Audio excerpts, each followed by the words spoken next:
The crimson sunset painted the Nebraska sky as Felicity Morgan clutched her shawl tightly around her shoulders.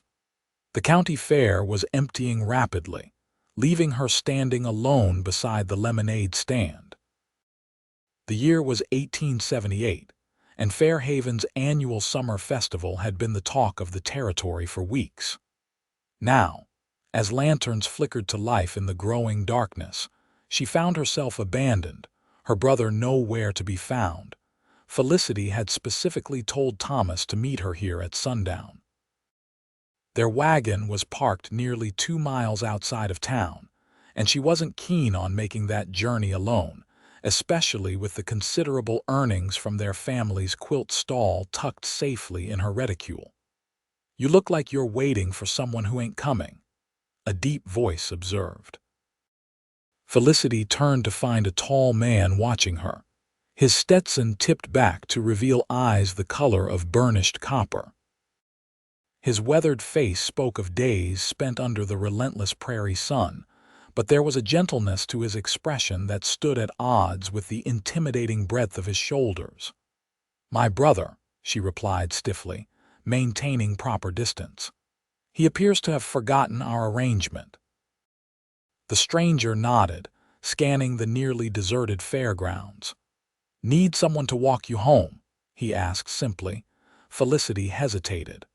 Her mother had raised her to be wary of strange men, but there was something trustworthy about this one. Perhaps it was the honest set of his jaw or the respectful distance he maintained. "I'm Owen Hayes," he added, seeming to sense her uncertainty. "Just finished driving cattle up from Texas. I'm no threat to you, miss, just offering assistance to a lady in need." "Felicity Morgan," she replied after a moment's consideration. "And I'm not heading home just yet. Our wagon is parked by Willow Creek." Owen nodded. "That's a fair piece to walk alone after dark. I'd be happy to escort you, Miss Morgan." The propriety of accepting his offer warred with practicality. Night was falling fast, and the thought of navigating the prairie paths alone was increasingly unappealing. "Very well, Mr. Hayes," she finally agreed. "I would appreciate your escort." They began walking toward the edge of town, an appropriate distance between them. Felicity found herself stealing glances at her companion. His gait was easy, confident without being cocky. His clothes were trail-worn but clean, and the revolver at his hip appeared well-maintained but not flashy like those of the gunslingers who occasionally pass through town. "First time at the Fairhaven Festival?" Owen asked, breaking the silence. "No, my family has attended for years. We sell quilts, my mother's work primarily. They're quite sought after in these parts." "I can imagine," Owen replied. "Fine needlework is a blessing on cold prairie nights." The simple observation surprised her. Most men took little notice of domestic crafts. "Are you familiar with quilting, Mr. Hayes?" A smile tugged at his lips. "My grandmother was known for her stitching in our part of Texas. She claimed you could tell a person's character by how they pieced a quilt: patience, attention to detail, creativity." He glanced at her. "What does your quilting say about you, Miss Morgan?" The question caught her off guard. I prefer symmetrical patterns, order amid chaos, I suppose." Owen nodded as if her answer had confirmed something. "Seems fitting." As they walked beyond the town limits, the sounds of the fair faded, replaced by the chirping of crickets and the soft rustle of prairie grass. The moon rose, nearly full, illuminating their path. "May I ask what brings a Texas cowboy to Nebraska?" Felicity ventured. "Cattle drive," Owen replied. "Bringing a herd up to the railroad at Ogalala. My boss gave us 3 days leave before the journey back. Most of the boys headed straight for the saloons." He shrugged. "I preferred to see the fair." "You don't drink?" The question slipped out before propriety could stop it. Owen chuckled. "I've been known to take a whiskey now and then, but I've seen what happens when men make it their main pursuit. Besides, Fairs remind me of home. My mother loved them, the music, the competitions, the sense of community. Spoke of her in the past, Felicity noted softly. I'm sorry. Been gone 5 years now. Fever took her. His voice remained steady, but Felicity detected the underlying current of grief. My father passed 3 years ago, she offered. Farming accident. They shared a moment of understanding before Owen spoke again. Your brother, is he older or younger? Younger by 2 years, though he often forgets his responsibility to his family, Felicity replied, irritation creeping back into her voice. He's likely at the card tables by now, despite mother's explicit instructions. Young men can be foolish, Owen acknowledged. I certainly was at his age. And now you're the picture of wisdom at what, 25? 27, he corrected with a smile. And far from wise, just experienced enough to recognize my own foolishness before it costs me too dearly. A coyote howled in the distance, and Felicity unconsciously moved closer to Owen. He pretended not to notice, maintaining their pace without comment. How much further to your wagon? He asked. Just beyond that rise, Felicity pointed ahead, by the cluster of cottonwoods.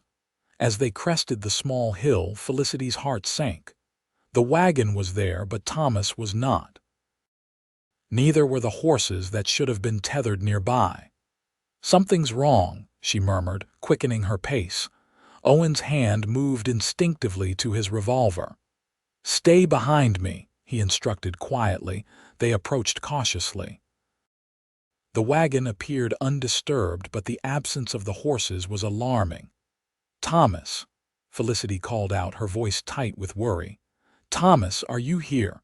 Only silence answered. Owen circled the wagon, his eyes scanning the ground. There are multiple tracks here, he observed. Your brothers, I'm guessing, and at least 2 others. A cold dread settled in Felicity's stomach. Do you think? I think your brother may have encountered some trouble, Owen replied grimly. The tracks lead back toward town, but not by the main road. Felicity clutched her reticule tighter. The money from our sales is with me. If someone wanted to rob us, they'd have expected it to be with the wagon, Owen finished her thought. Your brother may have been followed when he came to get the horses. Felicity felt her chest tighten.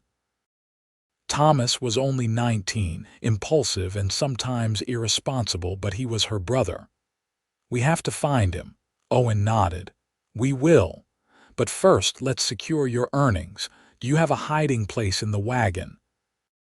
Felicity climbed into the wagon bed and lifted a false bottom in one of the storage compartments. She placed her reticule inside and covered it carefully. Smart design, Owen commented. Your father's work. Yes, Felicity replied, a fleeting smile crossing her face. He was always thinking of ways to protect us on the road. He taught you well. Owen offered his hand to help her down. Now, let's see if we can track your brother and those horses. Following the tracks by moonlight was challenging, but Owen moved with confidence, occasionally kneeling to study the ground. Felicity was impressed by his tracking skills. You've done this before, she observed. Tracking is essential on cattle drives, he explained. Strays, predators, sometimes rustlers, you learn to read the land. The tracks led them toward a dilapidated barn on the outskirts of town, well away from the festival lights and sounds.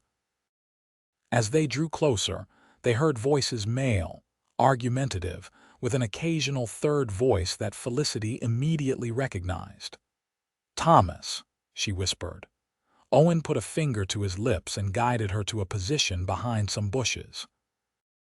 Through gaps in the barn's weathered boards, they could see inside. Thomas was tied to a post, his face bruised but defiant. 2 rough-looking men were arguing while the Morgan family's horses stood nervously in the corner. I'm telling you, she has the money, Thomas insisted. My sister handles all the earnings. I just came for the horses to bring her back. And I'm telling you, we've wasted enough time. the taller of the two men growled. "We'll take the horses and whatever's in your pockets, boy." "Let me talk to them," Felicity whispered urgently. "I can offer them the money in exchange for Thomas and the horses." Owen shook his head. "These aren't men who keep their word, Miss Morgan. They'd take the money and still leave you without brother or transportation if you were lucky." "Then, what do you suggest?" Owen assessed the situation carefully. "There are only two of them, and they don't seem particularly careful. I'm going to circle around to the back of the barn. When you hear me create a distraction, I want you to call out to your brother, let him know help is coming. Can you do that?" Felicity nodded, her heart pounding. "Good. Wait for my signal, then stay hidden until I call for you. Understood?" "Yes," she whispered. "Please be careful, Mr. Hayes." Owen's eyes met hers. "I promise." Then he slipped away into the darkness. Felicity waited, counting her heartbeats. Inside the barn, the argument continued, with Thomas receiving a backhanded slap when he attempted to reason with his captors. She bit her lip to keep from crying out. Suddenly, there was a tremendous crash from the rear of the barn. Both captors whirled around, drawing their pistols. "Thomas!" Felicity called out. "We're here to help, Felicity." Her brother's voice was equal parts confused and relieved. One of the men started toward the sound of her voice, but before he could reach the barn door, Owen appeared in the open back entrance, his revolver drawn. "I suggest you gentlemen reconsider your evening plans," he said calmly. What followed happened so quickly that Felicity could barely follow the sequence. The taller man spun and fired, the shot going wild. Owen returned fire with precision, hitting the man's shoulder. The second captor tried to use Thomas as a shield, but Owen was already moving, tackling him before he could fully position himself. There was a brief, violent struggle before Owen subdued the second man with a powerful blow. The first was clutching his bleeding shoulder, his gun on the ground several feet away. "Felicity," Owen called. "It's safe now." She rushed into the barn and immediately went to Thomas, untying his bonds with trembling fingers. "Are you hurt badly?" she asked, examining his bruised face. "My pride more than anything," Thomas admitted sheepishly. "I'm sorry, Felicity. I thought I'd surprise you by bringing the wagon into town, but these fellows followed me from the card tent." "You were gambling again," she stated flatly. Thomas had the grace to look ashamed. "I won a fair amount." They must have seen. Owen had used the captor's own ropes to bind them securely. "We need to get the sheriff," he said. "These two match the description of men wanted for similar robberies in Ogalala." The next hour passed in a blur. The sheriff was summoned, statements were taken, and the would-be robbers were locked away to await trial. Thomas's injuries were minor, requiring only cleaning and cold compresses. By the time everything was settled, it was well past midnight. "You folks have a place to stay tonight?" the sheriff asked. "It's mighty late to be heading home." "Our wagon," Felicity began. "My employer keeps rooms above the general store for the crew," Owen interrupted. "Miss Morgan could take one of those and her brother another. They're simple accommodations, but clean and secure."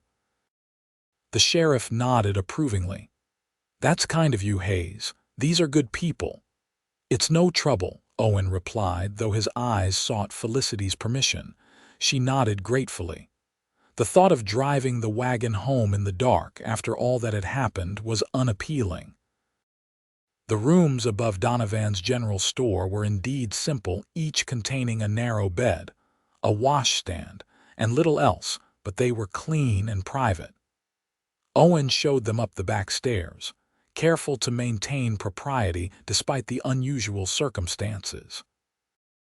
"I'll be 2 doors down if you need anything," he told them. "The foreman's quarters." "You're the foreman?" Thomas asked, surprised. A small smile crossed Owen's face. "For this drive, yes. Get some rest, young man. You've had quite an evening." Thomas nodded and disappeared into his room, clearly exhausted from his ordeal. Felicity lingered at her doorway. "Mr. Hayes, Owen, I don't know how to thank you properly. You've been—" She searched for the right word. "Extraordinary." "Any decent man would have done the same," he replied softly. "We both know that's not true." Her eyes held his. "Why were you really at the fair tonight? Surely not just for memories of your mother." Owen's expression grew thoughtful. "Honestly, I was looking for something I couldn't name. Some connection, perhaps, to a world beyond endless trails and cattle." His voice lowered. "I never expected to find it in a woman waiting alone as twilight fell." The sincerity in his words touched something in Felicity that had lain dormant since her father's death, a sense of possibility. "Will you be leaving soon? With your cattle drive?" she asked. "Day after tomorrow," he confirmed. "We've a long journey back to Texas." Disappointment settled in her chest, surprising in its intensity. "Then I'm doubly grateful our paths crossed when they did." "As am I, Miss Morgan." He tipped his hat slightly. "Good night." "Good night, Mr. Hayes." She closed the door softly, leaning against it as unfamiliar emotions swirled within her. Sleep came fitfully, her dreams filled with gunshots, moonlight, and copper-colored eyes that seemed to see straight through to her soul. Morning brought clarity and fresh challenges. Thomas's face was more severely bruised in daylight, and Felicity's practical nature reasserted itself. They needed to return home to their mother, who would be frantic with worry by now. Owen met them downstairs as they prepared to depart. He'd already arranged for their wagon to be brought around and had purchased supplies to replace what the would-be thieves had damaged. "You needn't have done that," Felicity protested when she saw the fresh provisions.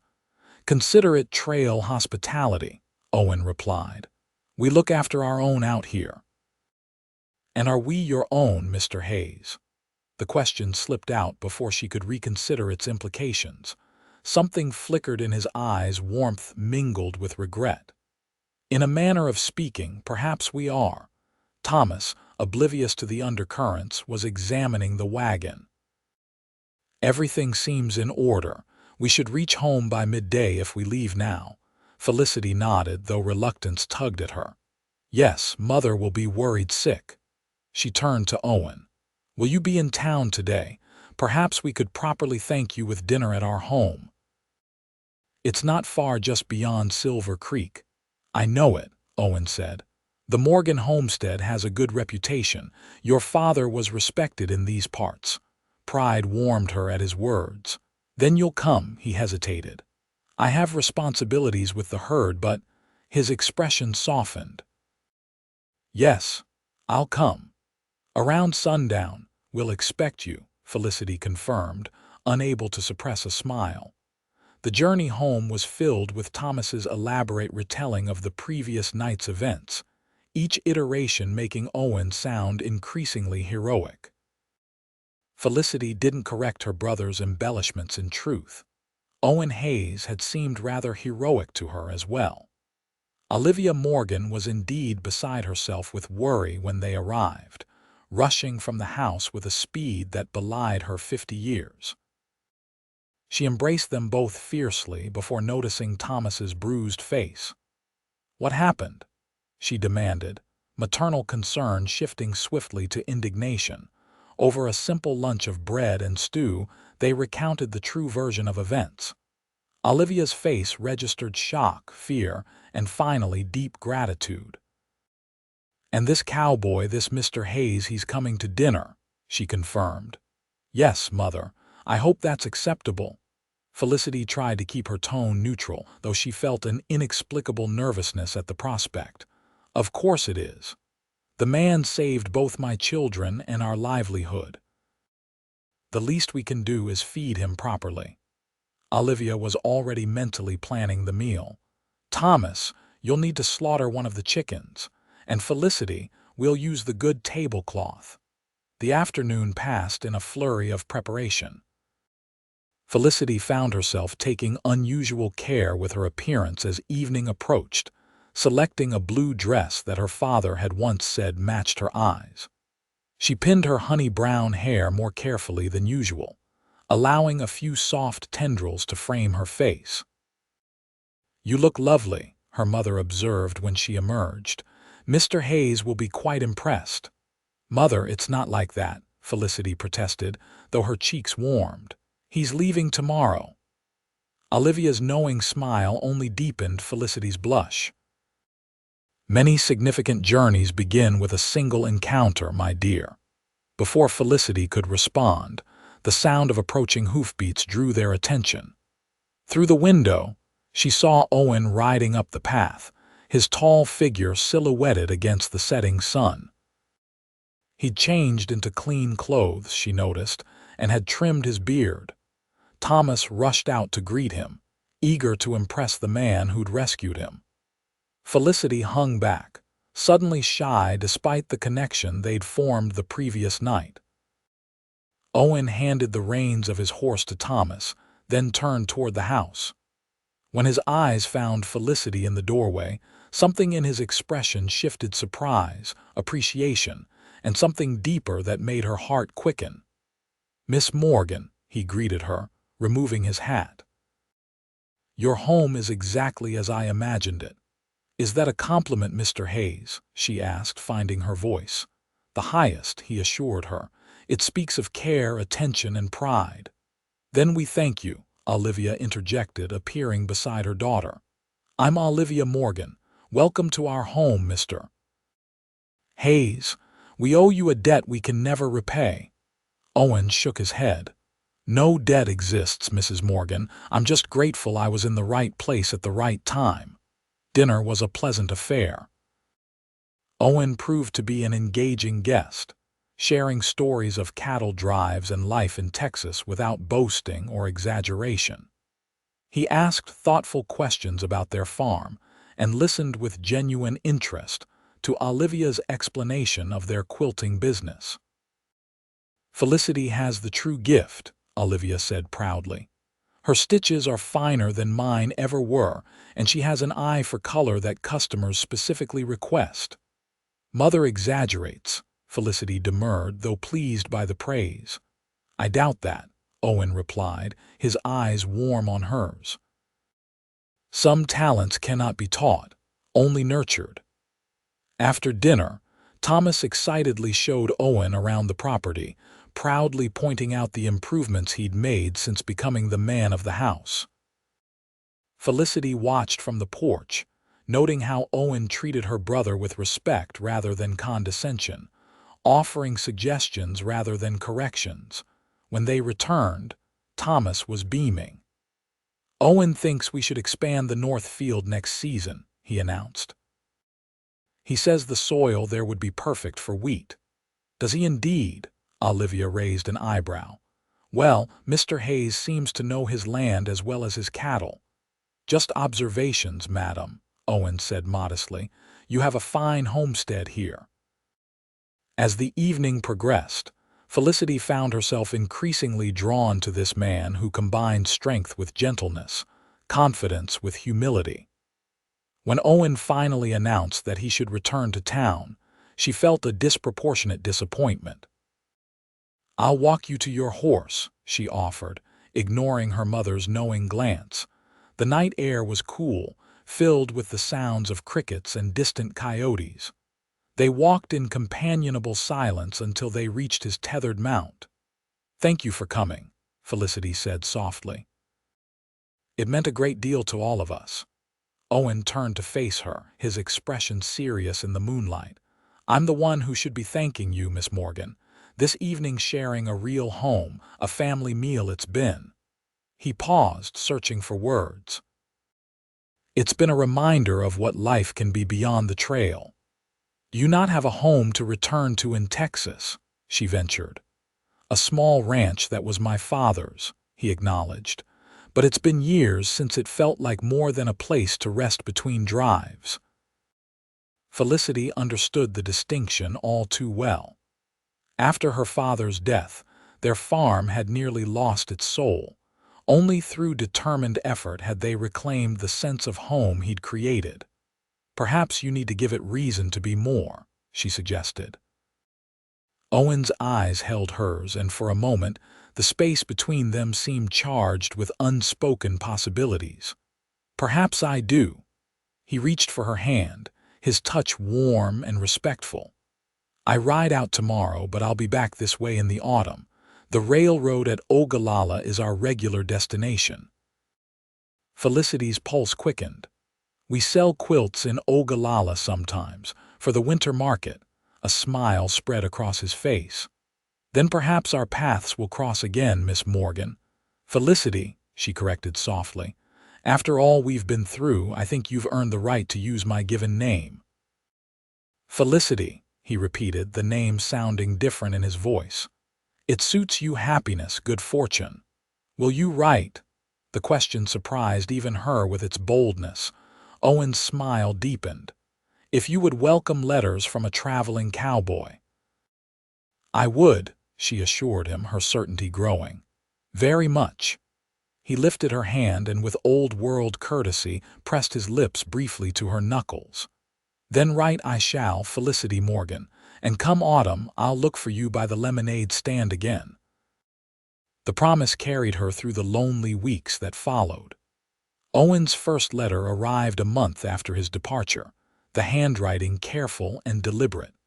He wrote of the journey back to Texas, of stars that seemed to hang lower in the sky, of a wilderness both beautiful and unforgiving.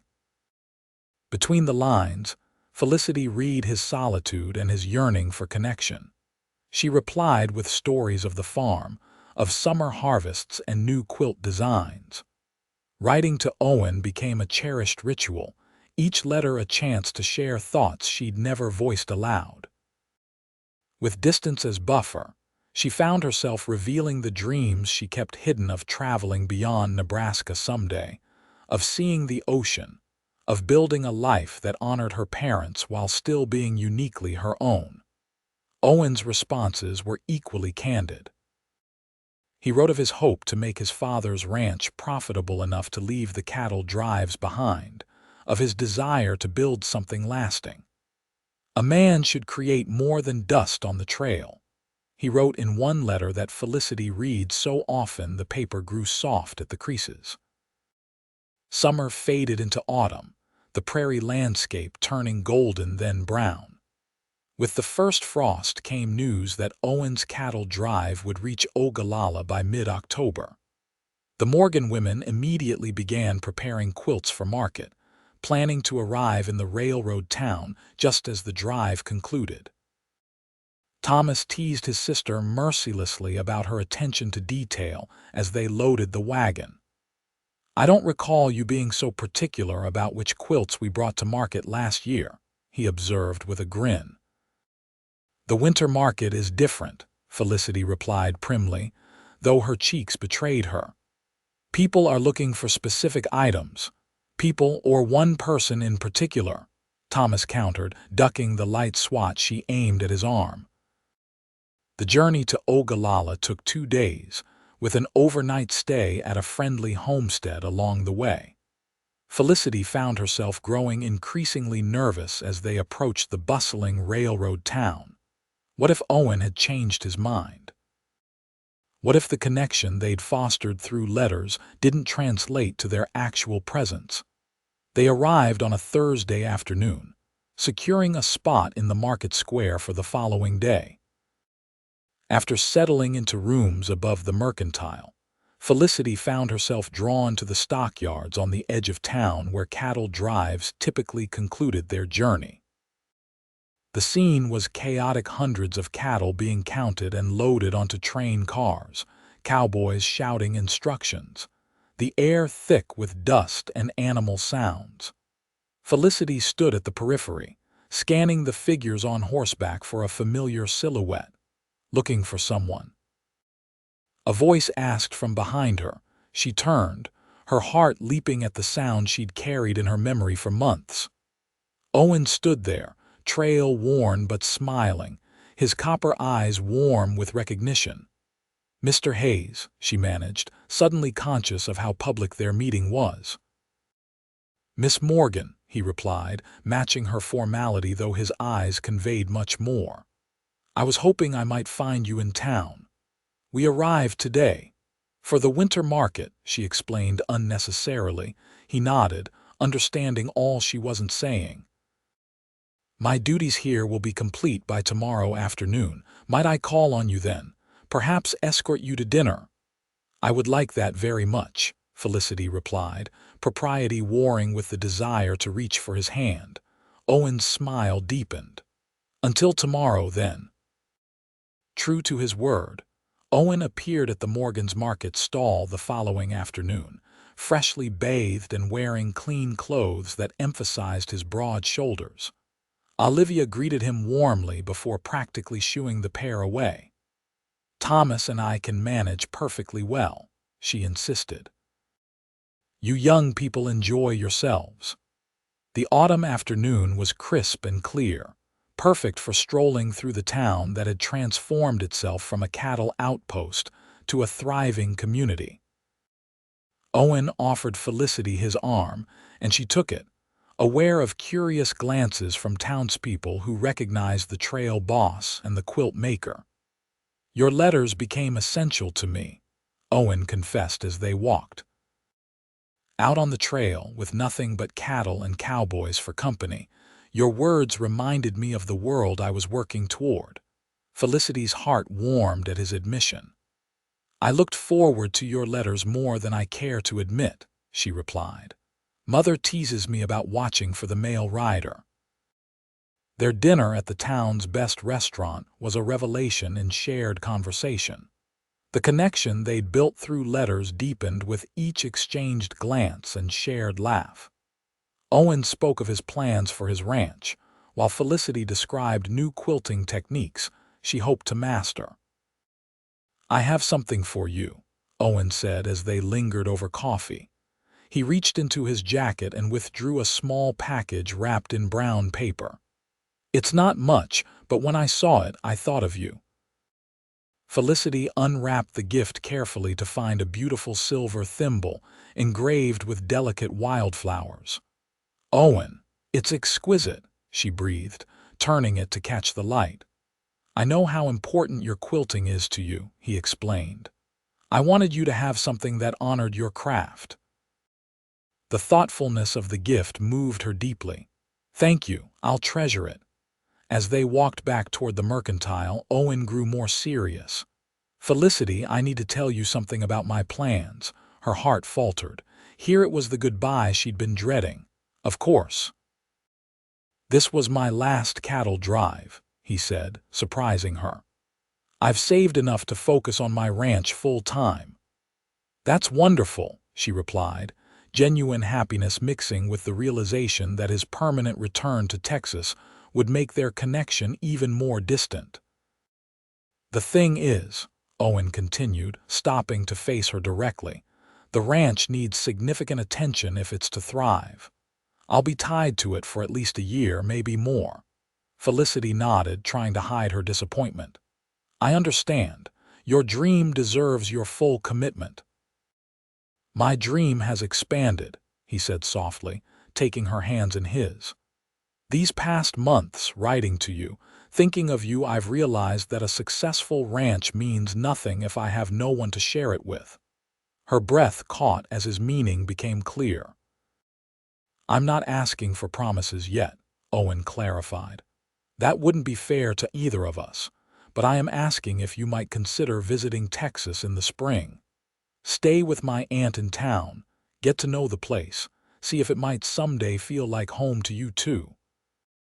The invitation was simultaneously less and more than Felicity had imagined. Not a proposal, but a pathway to a shared future, a chance to know him in his world as he had come to know her in hers. "My mother would need to approve," she said thoughtfully. "And arrangements would need to be made for the farm while I'm away." Hope brightened Owen's expression. "Then you're considering it," Felicity smiled, certainty growing within her. "I'm more than considering it, Owen Hayes. I'm already planning what quilts to bring." His laugh was joyous as he lifted her hands to his lips. You've made me the happiest man in Nebraska territory, Felicity Morgan. For now, she replied with newfound boldness. Next spring, we'll see if I can make you the happiest man in Texas. Winter passed in a flurry of correspondence more detailed than before. Owen wrote of repairs to the ranch house, of neighboring families eager to meet the woman who had captured the attention of the confirmed bachelor. Felicity shared her preparations, her mother's cautious blessing and her own growing excitement. By April, arrangements were finalized. Felicity would travel by train to Dallas, where Owen's aunt would meet her.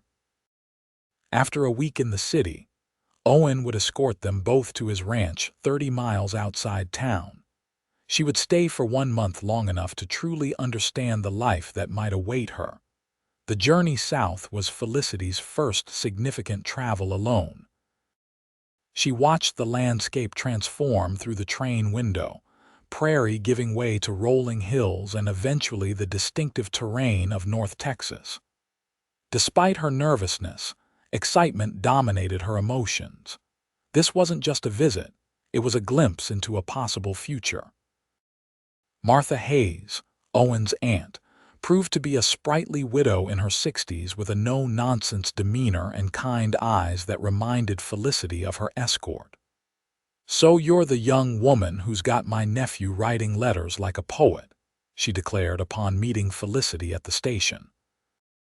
About time he found someone worth putting thoughts to paper for. The week in Dallas was a whirlwind of new experiences.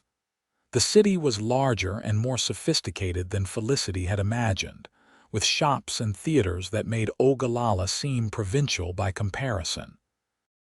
Martha proved an enthusiastic guide, introducing Felicity to her social circle while offering quiet insights into the nephew they both cared for.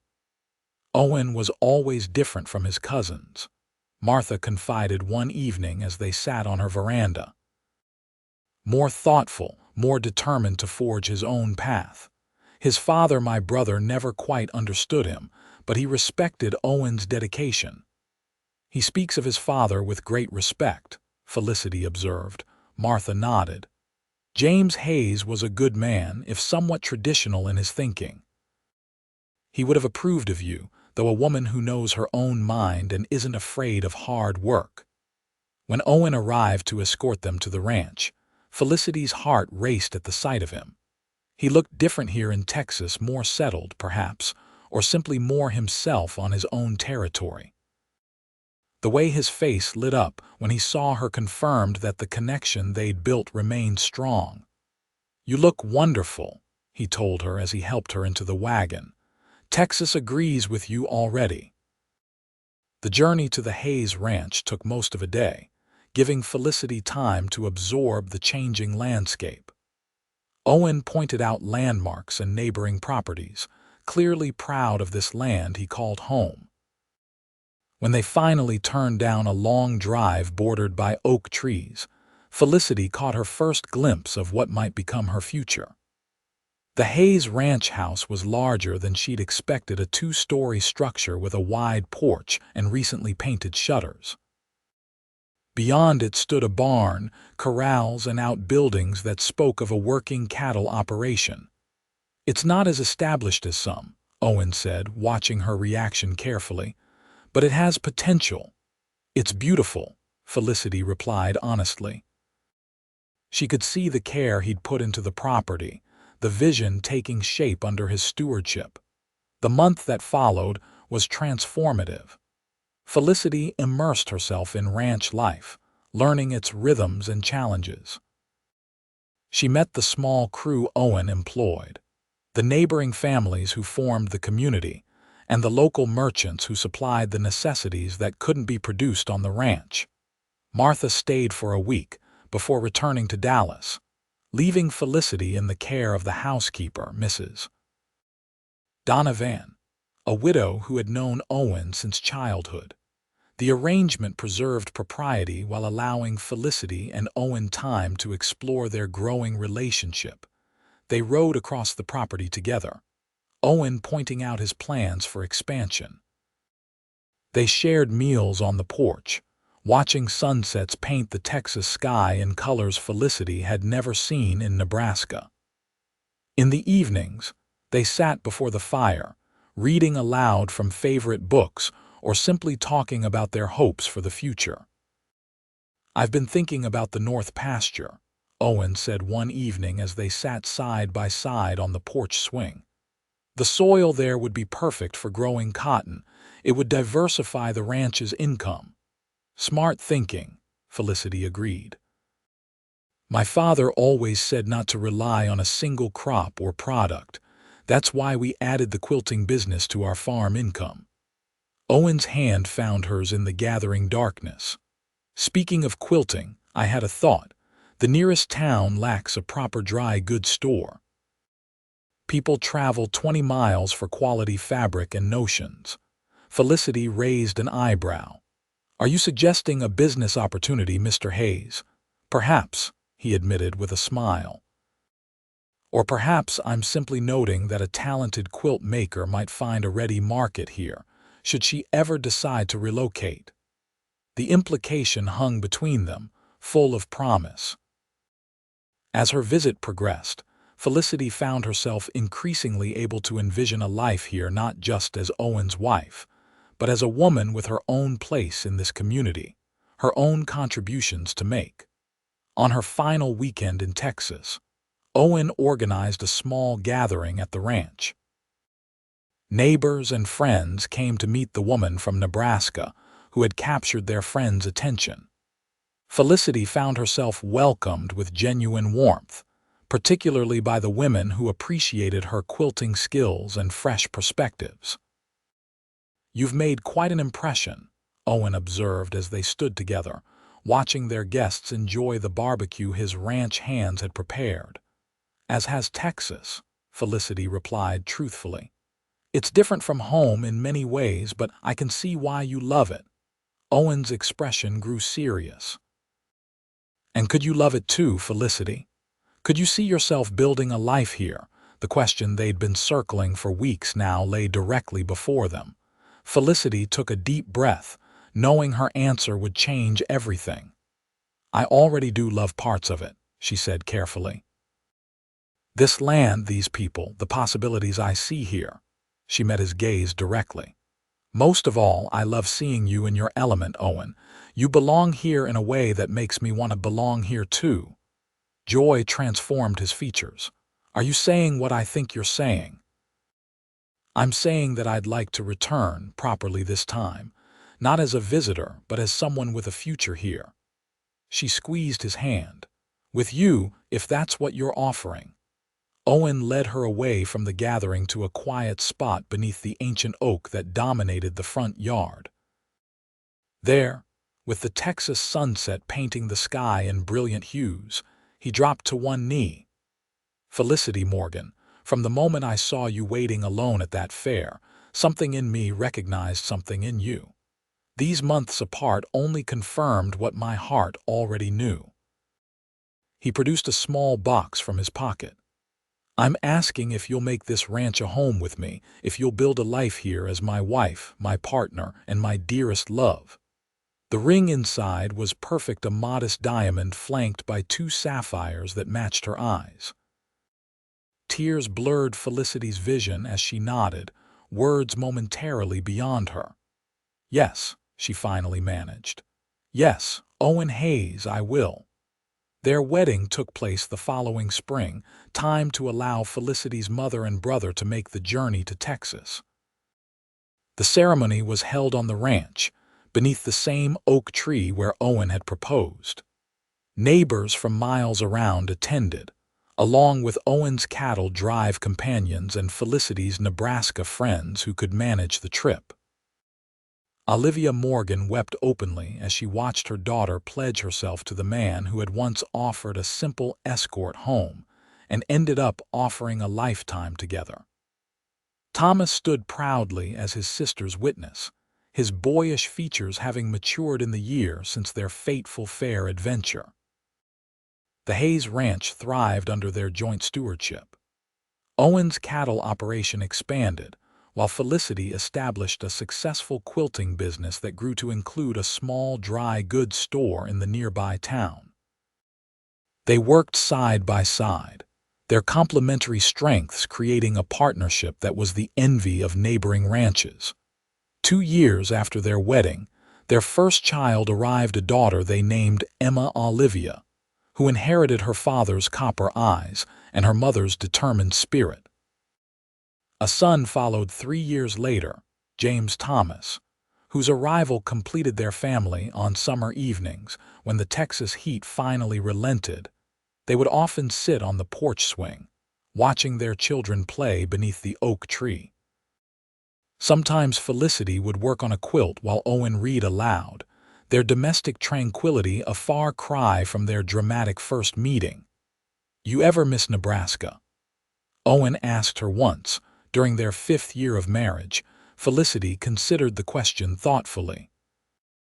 "I miss aspects of it, the particular quality of light across the prairie, my mother's kitchen, the familiarity of having grown up somewhere.